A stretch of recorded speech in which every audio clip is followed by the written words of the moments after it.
அஸ்ஸலாமு அலைக்கும் வரஹ்மத்துல்லாஹி வபரகாத்துஹு. அன்பினிய இஸ்லாமிய சொந்தங்களே, 6/2/2024 அன்று இந்த வீடியோ பதிவாக்கப்படுகிறது. இந்த பதிவை கேட்பதற்கு முன்னால் இந்த பதிவை கேட்பவர்கள் யாராக இருந்தாலும் இந்த பதிவினுடைய கருத்தை அல்லது இந்த பதிவை மார்க்க அறிஞர்கள், சமுதாய தலைவர்கள், ஜமாத்து தலைவர்கள், இஸ்லாமிய அமைப்புகள், இஸ்லாமிய கட்சிகள், இப்படி எல்லாத்துக்குமே இந்த தகவலை நம்ம என்ன செய்யணும்னா கொண்டு போகணும். ஏன்னா சில விஷயங்கள் சமுதாயத்தினுடைய கடமையாக இருக்கிறது. இப்போ நாம் இப்போ சொல்ல போகிறதும் சமுதாயத்தினுடைய ஒவ்வொரு மனிதன் மேலே இருக்கக்கூடிய கடமை தான். என்ன செய்தி அப்படின்னு பார்த்தீங்கன்னா, இப்போ இந்த உத்தரப்பிரதேசத்தில் வாரணாசியில் சர்ச்சையாக்கப்படுகிற இந்த ஞானவாபி பள்ளிவாசல் இருக்குது பார்த்தீங்களா? சர்ச்சையாக்கப்படுகிற பள்ளிவாசல், அது சர்ச்சைக்குரிய பள்ளிவாசல் இல்லை. சர்ச்சைக்குரிய பள்ளிவாசலுங்கிறது வேற, சர்ச்சையாக்கப்படுகிற பள்ளிவாசலுங்கிறது வேற. பாபர் மஸ்ஜிதும் அது சர்ச்சையாக்கப்பட்ட பள்ளிவாசல் தானே தவிர அது சர்ச்சைக்குரிய பள்ளிவாசல் கிடையாது. அப்போ இந்த பள்ளிவாசலில் இப்போ சமீபத்தில் என்ன பண்ணியிருக்கிறாங்கன்னா, வாரணாசியினுடைய அந்த நீதிமன்றம் பூஜை செய்வதற்கு அனுமதி கொடுக்கப்பட்டிருக்கிறது அப்படிங்கிற தகவலையெல்லாம் நம்ம என்ன செஞ்சோம்னா பார்த்தோம். இப்போ இந்த தகவலை கேள்விப்பட்ட உடனே ஜமாத்தே இஸ்லாமிய ஹிந்த் அப்படிங்கிற அமைப்பினர்கள், அதே மாதிரி ஜம்மியத்து உலமாய ஹிந்த் அப்படிங்கிற அமைப்பினர்கள், முஸ்லிம் தனியார் சட்டம் அமைப்பை சார்ந்தவர்கள், அதே மாதிரி ஜம்மியத்து அஹ்ல ஹதீஸ் அப்படிங்கிற அமைப்பை சார்ந்தவர்கள் அரசாங்கத்திற்கு ஒரு மென்மையான எச்சரிக்கையை கொடுத்துருக்குறாங்க. என்ன எச்சரிக்கை? மத்திய அரசாங்கத்தினுடைய இந்த நடவடிக்கை சரியில்லை. மீண்டும் மீண்டும் இந்த மத வழிபாடுகளில் இதே மாதிரியான அந்த மத வழிபாட்டு தலங்கள் மேலே உங்களுடைய நடவடிக்கை இருக்குமே, ஆனால் அதுக்கப்புறம் நாங்கள் மக்களை கட்டுப்படுத்த முடியாது, கைமீறி போயிடும் அப்படிங்கிற மாதிரியான ஒரு அறிக்கையை கொடுத்துருக்குறாங்க. இது பாராட்டத்தக்க ஒரு அறிவிப்பு தான் இது. ஏன்னா சமுதாயத்தினுடைய கடமை அதுதானே. பள்ளிவாசல் என்பது ஒவ்வொரு முஸ்லீமனுடைய சொத்து. அது அப்போ இந்த உரிமை வேற. அது அப்போ இது மாதிரியான விஷயத்தில் அடிக்கடி வரம்பு மீறக்கூடியவர்களாக இருக்கிற காரணத்தினால் அப்போ சமுதாயத்தவர்கள் எப்பவுமே பொறுமையுடையாக இருப்பாங்க.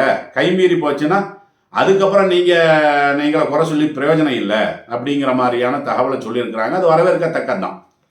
இன்னும் சில பேர் என்ன செஞ்சுருக்கிறாங்கன்னா, இந்த பள்ளிவாசலை பாதுகாப்பதற்காக வேண்டி அமைதி பேரணி அப்படிங்கிற மாதிரி இந்த ஆர்ப்பாட்டம் போராட்டம்லாம் நம்ம சொல்லுவோம் பார்த்தீங்களா, அந்த மாதிரி சில அமைப்பினர்கள் என்ன செஞ்சுருக்கிறாங்கன்னா இதற்கான நடவடிக்கையை மேற்கொண்டிருக்கிறார்கள். முதல்ல நம்ம ஒரு விஷயத்தை புரிந்து கொள்ளணும். எது போன்ற போராட்ட வழிமுறை மக்களுக்கு பயன் தரவில்லையோ, பயன் தரும் என்ற நம்பிக்கையை இழந்து விட்டார்களோ, இழக்க வைத்து விட்டார்களோ, அதே மாதிரியான ஒரு போராட்ட வழிமுறையின் பக்கமே என்ன செய்யக்கூடாது, திருப்பி திருப்பி மக்களை நம்ம அழைக்கக்கூடாது. ஏன்னா இந்த வழியில் போனால் நம்மளுக்கு உபயோகம் இல்லை, இந்த வழியில் போனால் நம்மளுக்கு நீதி கிடைக்காது, நீதியை நிலைநாட்டுவதற்கு அவங்க முற்பட மாட்டாங்கன்னு தெரியும் பொழுது மக்களை நம்ம அந்த பாதையிலேயே திருப்பி திருப்பி கூப்பிடலாமா? அப்படி கூப்பிட்றது ஒரு அறிவுபூர்வமான செய்தியா அப்படிங்கிறத நம்ம என்ன செய்யணும்னா முதல்ல யோசிக்கணும். ரெண்டாவது, இதில் நம்மளுக்கு அனுபவ பாடமும் இருக்கிறது. இப்போ பாபர் மஸ்ஜிதினுடைய விவகாரம் 1947 துவங்கி அதுக்கப்புறம் 92 பள்ளிவாசல் இடித்து அதற்காக வேண்டி எத்தனை விதமான போராட்டங்கள், எத்தனை விதமான ஆர்ப்பாட்டங்கள் இந்தியா முழுவதும் நம்ம நடத்தித்தான் இருந்தோம். எந்த அடிப்படையில் நடத்தணும்? நாம் சட்டத்திற்கு புறம்பாக போகக்கூடாது. மற்றவர்கள் அநாகரீகமாக நடந்தாலும் நாம் அநாகரீகமாக நடந்து விடக்கூடாது. அப்போ நமக்குன்னு சொல்லி ஒரு நாட்டில் ஒரு சட்டம் இருக்கிறது, நீதிபதிகள் இருக்கிறாங்க, நீதிமன்றம் இருக்கிறது அப்படிங்கிற நம்பிக்கையில் தான் இத்தனை வருஷ காலம் நம்ம போராடினோம். அதனால் இழப்புகள் எத்தனை, அதனால் பொருளாதார செலவுகள் எத்தனை. சுருக்கமாக சொல்லப்போனால் இந்த பாபர் மஸ்ஜிது கமிட்டி இருக்கிறாங்க பார்த்தீங்களா, அந்த கமிட்டிக்கு மாத்திரம் இந்த பாபர் மஸ்ஜித் விவகாரத்தில் 68 கோடி ரூபாய் அது செலவு பண்ணியிருக்கிறாங்க. எதுக்கு? இந்த வழக்குகளுக்காக வேண்டி. அப்போ ஒரு கமிட்டி, பாபர் மஸ்ஜிதுங்கிற கமிட்டியே இத்தனை கோடி செலவு பண்ணியிருக்குதுன்னு சொன்னால் இந்தியா முழுவதும் இருக்கக்கூடிய இஸ்லாமிய அமைப்புகள் அவங்கெல்லாம் எத்தனை ஆயிரம், எத்தனை ரூபா, எத்தனை லட்சம், எத்தனை கோடிகளை செலவு பண்ணியிருப்பாங்க. கடைசியில் என்னாச்சு? கைவிட்டு போச்சா இல்லையா? நம்மள்ட்ட இருந்து பறிச்சு அவங்கள்ட்ட கொடுத்துட்டாங்களா இல்லையா? இப்போ இந்த ஞானவாபி பள்ளிவாசலுக்கு நீங்கள் இந்த ஆர்ப்பாட்டம் போராட்டம் அப்படிங்கிற தோரணையிலேயே மக்களை நீங்கள் அழைக்கிற பொழுது இப்போ நீங்கள் இதுக்கு ஒரு 50 வருஷம் போராடுவீங்களா? நாளைக்கு அவன் கொடுக்க போகிறான், கொடுக்க மாட்டான். இல்லை நாளைக்கு அதை தடுத்து நிறுத்த போகிறானா, தடுத்து நிறுத்த மாட்டான். இது ஒரு 50 வருஷம் 100 வருஷம் அப்படி ஓடிக்கிட்டே இருக்கும். அவனுடைய வேலையே அதுதானே. அதாவது இப்போ பாபர் மசீதை வச்சு அதில் வந்து 100 வருஷத்தை அப்படி ஓட்டியாச்சு. நான் அடுத்து ஞானவாபி அதை வச்சுக்கிட்டு இன்னும் 100 வருஷம் ஓட்டலாம் அப்படிங்கிறதான அவர்களுடைய எண்ணமே. அப்போ இது மாதிரியான அடிப்படையில் எந்த வழியில் வந்து நம்மளுக்குரிய அந்த நம்பிக்கை இலக்க வச்சுட்டாங்களோ, முஸ்லீம்களுக்கு நம்பிக்கை வந்து இருக்கத்தான் செஞ்சது, நீதிமன்றங்கள் மேலேயும் நீதிபதிகள் மேலேயும் நம்பிக்கையெல்லாம் இருக்கத்தான் செஞ்சது. அதனால தான் போராடிட்டே இருந்தாங்க. ஆனால் இந்த விஷயத்தில், எல்லா விஷயத்துலையும் நான் சொல்லலை, இந்த ஒரு பள்ளி சம்பந்தப்பட்ட விஷயத்தில் மாத்திரம் அவர்கள் வந்து நீதியை நிலைநாட்டுற மாதிரி தெரியலை. என்னதான் ஆதாரங்களை கொடுத்தாலும் அந்த ஆதாரங்களை அவர்கள் ஏற்றுக்கொண்டாலும் கடைசியில் எப்படி தீர்ப்பு வழங்குறாங்க, இது வந்து அவர்களுடைய நம்பிக்கை எப்படி இருக்குது, அதனால நாங்கள் அப்படி தீர்ப்பு வழங்குறோம்னு சொல்லி சாட்சிகள் ஆதாரங்கள் எல்லாம் தெளிவாக இருக்கும் போதே ஒரு சாராரனுடைய நம்பிக்கையை மையமாக வச்சு நாங்கள் தீர்ப்பு வழங்குறோம்னு அவங்க சொல்கிறாங்கன்னு சொன்னால், இப்போ நீங்கள் இதுக்கெல்லாம் மறுபடியும் இந்த போராட்டம் பண்ணீங்கன்னா லாஸ்ட்டில் இப்போ எங்கே போகும்? நீதிமன்றத்துக்கு தானே போகும். அப்போ அவர்களுடைய தீர்ப்பு எப்படி இருக்கும் அப்படிங்கிறதுக்கு நம்மளுக்கு இப்போவே கண்ணு முன்னாடி ஆதாரங்கள்லாம் தெரியத்தானே செய்யுது. அதனால் வழக்கமாக போராடக்கூடிய இந்த ஆர்ப்பாட்டம் போராட்டம் இதே மாதிரியான அடிப்படையில் மக்களை அழைத்தீர்களேயானால் மக்களும் வரமாட்டாங்க. ஏன்னா மக்களுக்கும் தெரிஞ்சு போச்சு, பெரும்பாலான மக்கள் இதில் வந்து விரக்தியாக தான் இருக்கிறாங்க. ரெண்டாவது, எதுக்காக வேண்டி நீங்கள் அழைக்கிறீங்களோ அந்த லட்சியம் வந்து நிறைவேறாமல் ஆயிடும். விளங்குதுங்களா? இதை வந்து இஸ்லாமிய தலைவர்கள் இருக்கிறாங்கல்ல, இதை வந்து நல்லா வந்து அவர்கள் கவனத்தில் கொள்ள வேண்டும்.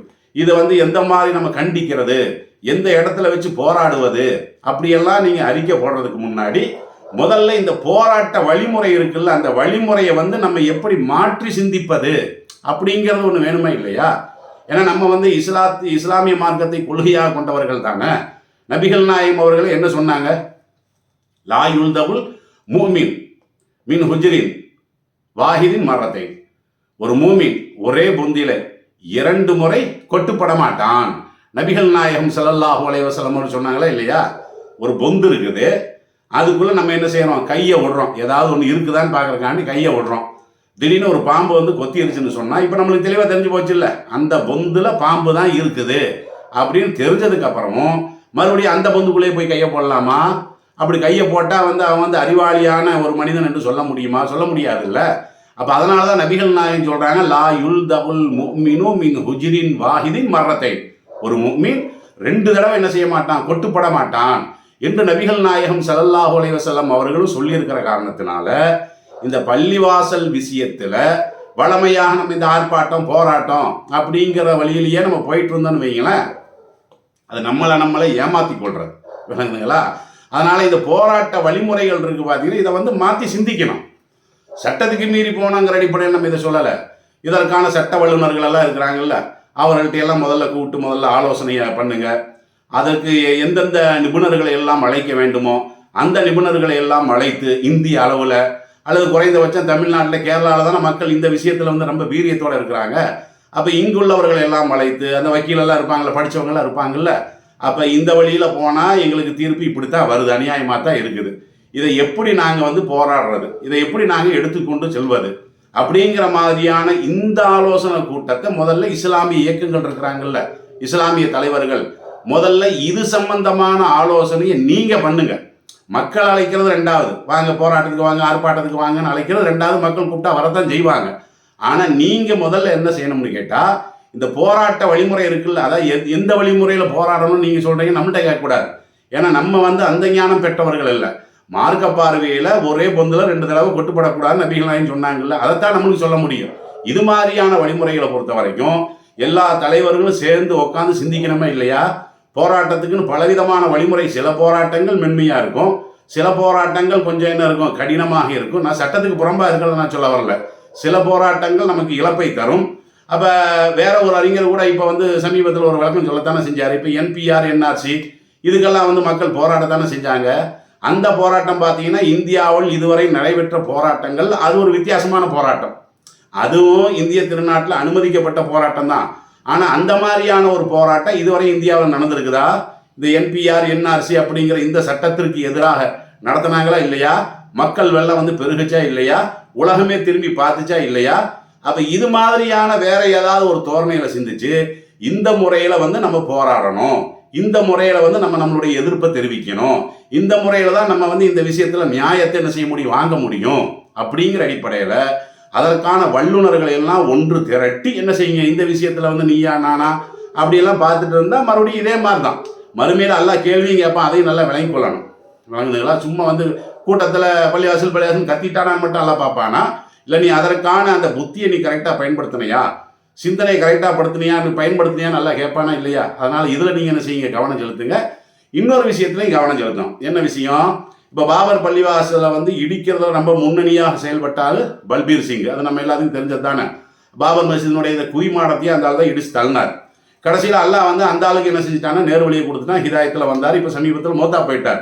இப்போ அவர் வந்து நான் 100 பள்ளிவாசல் கட்டுவேன் அப்படின்னு சொல்லி அவர் செஞ்சது வந்து பாவம் என்று உணர்ந்து அதற்கு பரிகாரமாக 100 பள்ளிவாசல் நான் கட்டுவேன்னு அறிவிப்பும் கொடுத்திருந்தார். அதுவும் சமூக வலைதளத்தில் இருக்கிறது. அப்போ 90 பள்ளிவாசல் அவர் கட்டி விட்டதாகவும் சமூக வலைதளத்தில் அது மாதிரியான வீடியோக்கள் எல்லாம் இருக்கிறது. அவர் வந்து கட்டப்பட்ட பள்ளிவாசல் சில இடங்கள் அவர் நிற்பதாகவும் என்ன இருக்குது, காட்சிகள் எல்லாம் இருக்கத்தானே செய்து. இதில் எல்லாம் முதல்ல நீங்கள் கவனம் செலுத்துங்க. பல்பீர் சிங் வந்து எந்தெந்த பள்ளிவாசல் எந்தெந்த இடத்துல கட்டி இருக்கிறாரு, கட்டப்பட்ட அந்த பள்ளிவாசல் இருக்குல்ல, அது வந்து சட்டப்பூர்வமான அடிப்படையில் அது பதிவு செஞ்சதானா, இப்போ அதனுடைய நிலைமை என்ன, அதனுடைய பொறுப்பாளர்களாக யார் இருக்கிறாங்க, அப்படியெல்லாம் நீங்கள் என்ன செய்யணும்னா அதுலேயும் நீங்கள் கவனம் செலுத்தணும். ஏன்னா இதெல்லாம் நம்ம பாதுகாக்கணும். இது இன்னும் சொல்ல போனால் இந்த மாதிரியான அந்த பள்ளிவாசல்கள் எல்லாம் கண்டறிந்து அந்த பள்ளிவாசலுக்கு வந்து பல்பீர் சிங் பள்ளிவாசல்னு பேர் வைங்க.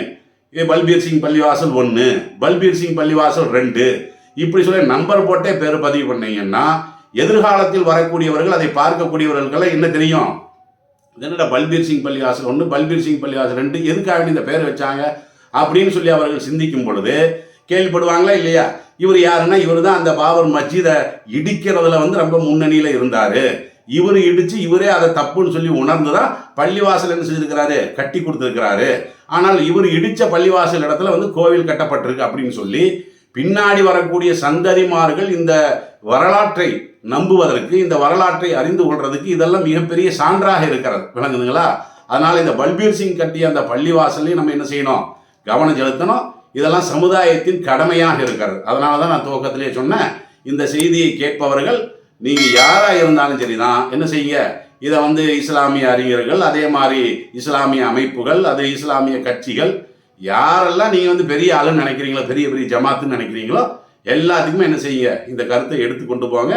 நீங்களும் இது வந்து எந்த முறையில் நம்ம இதை வந்து போராடலாம், எந்த முறையில் போராடினால் இதில் நாம் வெற்றியை நோக்கி பயணிக்க முடியும் அப்படிங்கிறத நீங்களும் சிந்திச்சு கருத்துக்களை எல்லாம் என்ன செய்யுங்க, மக்களுக்கு மத்தியில் கொண்டு போங்க. இது வந்து சமுதாயத்தினுடைய ஒரு கடமை. அதனால தான் நம்ம இதை பதிவு பண்ணுறோம். அஸ்ஸலாமு அலைக்கும்.